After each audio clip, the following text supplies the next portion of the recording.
नमस्कार साथियों। आज अपने एक बुद्धि के अंदर टॉपिक देखते हैं, बुद्धि मापन। तो बुद्धि मापन के अंदर सबसे पहले तो दो परिभाषाएं आपको याद रखनी है। तो कई बार पूछ लेता है, खूब सारी है वैसे तो परिभाषाएं, लेकिन दो मुख्यतः याद रखनी है। एक तो बोरिंग के अनुसार, बोरिंग ने क्या कहा, बुद्धि वही है जो बुद्धि परीक्षण मापता है। जो इंटेलिजेंट टेस्ट है वही जो नापेगा। जो टेस्ट करेंगे अपने बुद्धि बुद्धि के ऊपर, जो बुद्धि परीक्षण मतलब आईक्यू नापने के लिए कि वो इंटेलिजेंट है या नहीं, तो वो वही क्या होगी, बुद्धि होगी। दूसरा जो है परिभाषा है वो जॉनसन के अनुसार है। तो जॉनसन ने ये कहा कि बुद्धि है वो बिजली के समान है। किसके समान है? बिजली के समान है। इसे परिभाषित करने की अपेक्षा मापना क्या है, आसान है। तो देखो, जो बुद्धि है उसको एक शब्द या अपने सीधे परिभाषित करें तो वो संभव नहीं है, क्योंकि बुद्धि हम कहेंगे किसको? तो बुद्धि हम कह सकते हैं कि विचार करने एवं मानसिक प्रक्रिया या जो क्रियाओं का संक्षिप्त रूप क्या है, बुद्धि है। और अन्य भी ये भी कह सकते हैं कि बुद्धि है वो समस्या समाधान की योग्यता भी है, समायोजन की योग्यता भी है, अमूर्त चिंतन की भी योग्यता है।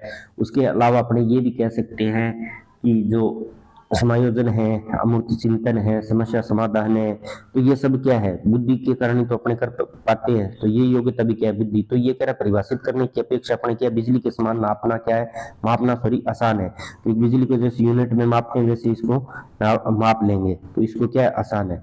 अगला है जो मानसिक परीक्षण। जो मानसिक परीक्षण है, जो उसका प्रयोग सबसे पहले किस व्यक्ति ने किया, तो वो थोड़ा ध्यान रखना है। तो मानसिक परीक्षण है, जो शब्द का प्रयोग करने वाला प्रथम व्यक्ति था वो केटल था। कौन था? केटल। अब आता है अगले अब बात आती है अगली, जो बुद्धि शब्द का सबसे पहले प्रयोग किसने किया, तो वो गाल्टन ने किया। जबकि बुद्धि जो परीक्षण है उसका सॉरी मानसिक परीक्षण का प्रयोग किसने किया? केटल ने किया। अब मानसिक आयु का विचार है वो अल्फ्रेड बिने ने दिया। ये फ्रांस के थे और इन्हें मानसिक परीक्षण का जो है जन्मदाता भी कहते हैं अपने।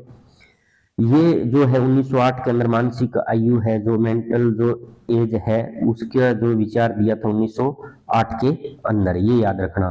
क्योंकि 1905 के अंदर बिने है वो पहला बुद्धि परीक्षण बनाता है, जो शाब्दिक व्यक्तिगत बुद्धि परीक्षण था थियोडोर साइमन के साथ में मिलकर। जबकि उसके अंदर ही 1905 में जो व्यक्तिगत जो शाब्दिक परीक्षण बनाया था इन्होंने, अल्फ्रेड बिने और थियोडोर साइमन ने, उसके अंदर इन्होंने क्या किया था, 1905 में वो बनाया, लेकिन 1908 में संशोधन करते हुए उसमें मानसिक आयु का विचार जोड़ा था। तो ये याद रखना है। जबकि अगर अपने बुद्धि लब्धि की बात करें, किसकी? बुद्धि लब्धि की। तो बुद्धि लब्धि शब्द का प्रयोग है ना वो विलियम स्टर्न ने किया। किसने किया है? बुद्धि लब्धि। जो आईक्यू शब्द का प्रयोग तो किसने किया है? 1912 के अंदर विलियम स्टर्न ने किया है। लेकिन बुद्धि लब्धि जो का फॉर्मूला दिया था, जो फॉर्मूला दिया था वो व्यक्ति था टर्मन। आगे अपने पढ़ लेंगे, इसी पीडीएफ के अंदर मिल जाएगा। अब देखो आगे अपने बात करें कि बुद्धि का जो प्रथम शाब्दिक परीक्षण, शाब्दिक परीक्षण कौन सा होता है?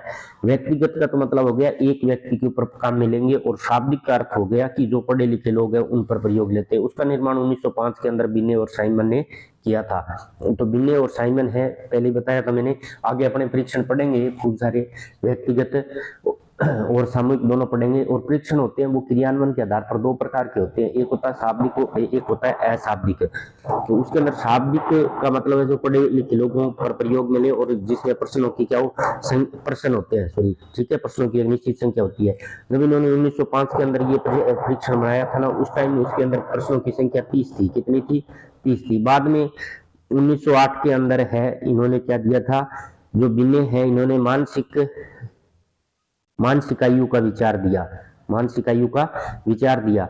उसके बाद में इनमें प्रश्नों की संख्या 58 कर दी। कई जगह आपको कई बुकों में 59 भी मिलेगी, तो दोनों ही वैसे सही है, लेकिन ऑथेंटिक 58 मानी जाएगी। जो ऑथेंटिक बुक है उनके अंदर 58 दे रखा है, थोड़ा याद रखना ये।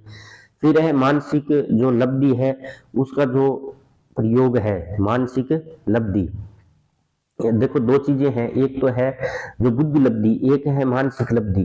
तो बुद्धि लब्धि का शब्द का प्रयोग तो विलियम स्टर्न ने किया था, और मानसिक लब्धि का भी प्रयोग किसने किया है? विलियम स्टर्न ने किया 1912 के अंदर। इन्होंने फॉर्मूला भी दिया था, जो है एम क्यू, वो होता है आई क्यू। जो बुद्धि लब्धि होता है वो आई क्यू होता है। क्या होता है? I Q.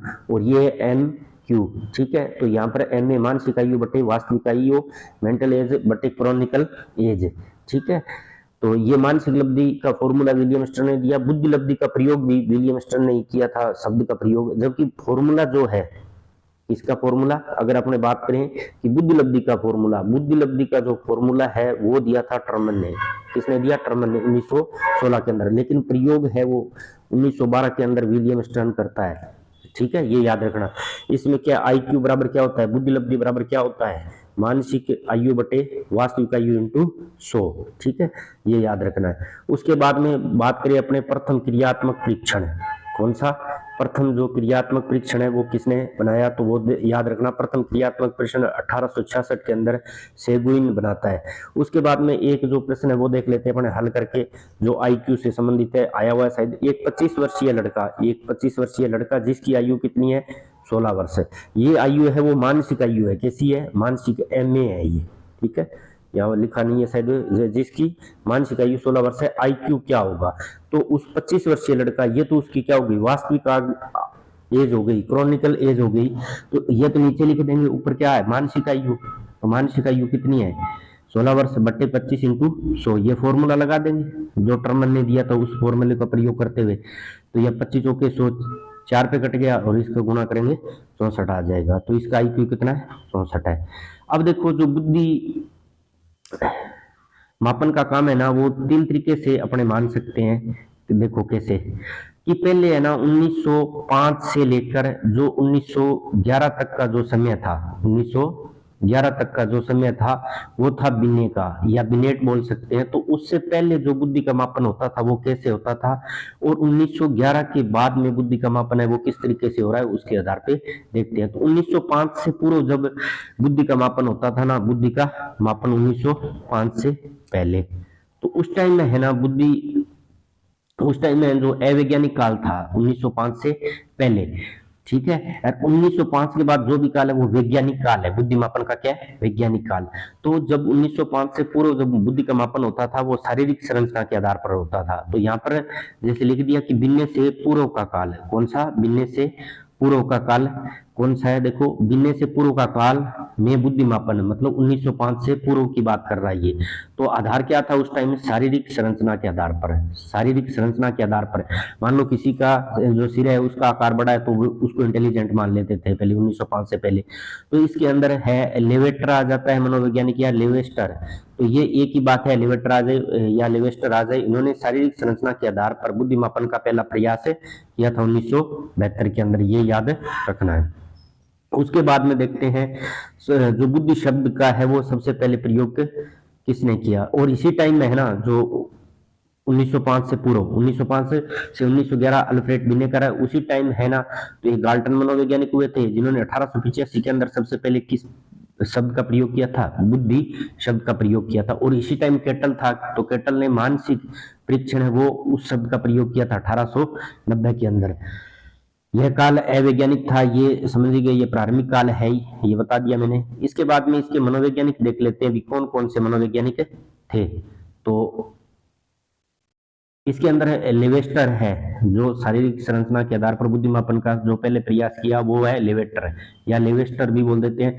दूसरा है वेबर, और तीसरा गाल्टन, गिलबर्ट, केटल और विलियम वुंट, ये याद रखना। विलियम वुंट वही जो मनोविज्ञान के क्या माने जाते हैं, सॉरी जो मनोविज्ञान है उसके आधुनिक जनक माने जाते हैं, मनोविज्ञान के आधुनिक जनक विलियम वुंट वही व्यक्ति है। ठीक है, मनोविज्ञान के जो शिक्षा मनोविज्ञान के जनक है वो थॉर्नडाइक है। मनोविज्ञान के जो जनक है, जो थॉर्नडाइक शिक्षा मनोविज्ञान एजुकेशन साइकोलॉजी के जो जनक है वो कौन है, थॉर्नडाइक है। जबकि विलियम वुंट है वो कौन है, मनोविज्ञान के आधुनिक जनक है। और मनोविज्ञान जो साइकोलॉजी के जो प्राचीन जनक है वो अरस्तु है, और आधुनिक जनक है वो कौन है, विलियम वुंट है। और विलियम जेम्स कौन है, तो फिर अमेरिका के अंदर जो वहां की मनोविज्ञान है वहां का प्रतिपादक विलियम जेम्स माना जाता है, उसका जनक है विलियम जेम्स है माना जाता है। तो थोड़ा सा ये याद रखना, विलियम वुंट और विलियम जेम्स है। तो विलियम जेम्स वहां का है, इन्होंने एक संप्रदाय जो है, सॉरी जो मनोविज्ञान है उसके विकास के अंदर विलियम वुंट और विलियम जेम्स ने इसको चेतना का विज्ञान माना है। फिर बिन्ने का काल, जो बिन्ने का काल आ जाता है 1905 से, तो उसके आधार पर जब उसका आधार था बुद्धि मापन का, 1905 से पहले तो शरीर संरचना के आधार पर बुद्धि का मापन होता था। लेकिन जब बिन्ने का काल आ गया 1905 से 1911, उस टाइम बुद्धि मापन का जो आधार था वो था मानसिक आयु, क्योंकि इन्होंने खुद ही एक फॉर्मूला दिया, सॉरी एक कॉन्सेप्ट दिया था 1908 के अंदर, मानसिक आयु के आधार पर बुद्धि का मापन किया था। ठीक है, तो यहाँ पर क्या है, बुद्धि का प्रथम जो है वैज्ञानिक परीक्षण इन्होंने 1905 के अंदर अल्फ्रेड बिने और साइमन ने बनाया था। अब कईयों के मन में ये आ रहा होगा कि मानसिक आयु क्या होती है, तो मानसिक आयु वह आयु होती है जिस आयु के प्रश्न पत्रों को वो हल कर देता है, उस आयु को कौन सी है, मानसिक आयु। जैसे एक 20 साल का कोई लड़का है, उसके लिए कोई टेस्ट तैयार किया गया और उसने उस प्रश्न को तैयार कर दिया, तो उसकी जो मानसिक आयु है वो कितनी मानी जाएगी, सॉरी मानसिक आयु और वास्तविक आयु क्या हो जाएगी, सेम हो जाएगी। लेकिन मान लो 20 वर्ष का है और 25 वर्ष का जो के लिए टेस्ट तैयार करते हैं, उतने प्रश्न उसको दिए, उसने हल कर दिए, तो उसकी जो मानसिक आयु है वो कितनी हो जाएगी, 25 वर्ष हो जाएगी। तो थोड़ा ये याद रखना। अब बुद्धि का प्रथम वैज्ञानिक परीक्षण 1905 के अंदर अल्फ्रेड बिने और थियोडोर साइमन, देखो कई बार आता है थियोडोर साइमन, इसमें साइमन भी आ जाए चाहे थियोडोर साइमन आ जाए, तो इन्होंने 1905 के अंदर सबसे पहले जो है बुद्धि परीक्षण बनाया था। और ये कैसा था जो बुद्धि परीक्षण 1905 के अंदर बनाया, ये व्यक्तिगत शाब्दिक परीक्षण था, व्यक्तिगत शाब्दिक परीक्षण था, ये थोड़ा ध्यान में रखना है आपको। इसके बाद में मानसिक आयु का जो संप्रत्यय है वो बताई दिया मैंने, अल्फ्रेड बिने ने 1908 के अंदर दिया था, जबकि परीक्षण इन्होंने 1905 पहले ही बना लिया था। इस टाइम जो समर्थन करता थे बिने, साइमन और स्पीयरमैन थे। बिने के बाद की अगर बात करें तो 1911 के बाद की बात करें अपने, कब की, 1911 के बाद की बात करें तो 1911 के बाद में आपको पता होगा कि 1912 के अंदर सबसे पहले दो काम हुए थे, एक तो जो बुद्धि लब्धि शब्द दिया और एक बुद्धि लब्धि का फॉर्मूला आया। तो यहाँ पर जो विलियम स्टर्न है उसने बुद्धि लब्धि का जो है शब्द का प्रयोग किया, जबकि टर्मन ने उस बुद्धि लब्धि जो फॉर्मूला दिया, क्या दिया, फॉर्मूला। तो यहाँ पर जो मापन था इस टाइम, जो आधार था बुद्धि मापन का, जो आधार था वो क्या था, बुद्धि लब्धि था, आईक्यू था, क्या था, आईक्यू, ये याद रखना है। फिर आता है बुद्धि लब्धि शब्द का सर्वप्रथम प्रयोग किसने किया, तो विलियम स्टर्न ने 1912 के अंदर किया। और 1916 के अंदर इन्होंने सॉरी दो चीजें प्रयोग की, एक आईक्यू एक एमक्यू, दो शब्दों का प्रयोग किया और कॉन्सेप्ट भी दिया है।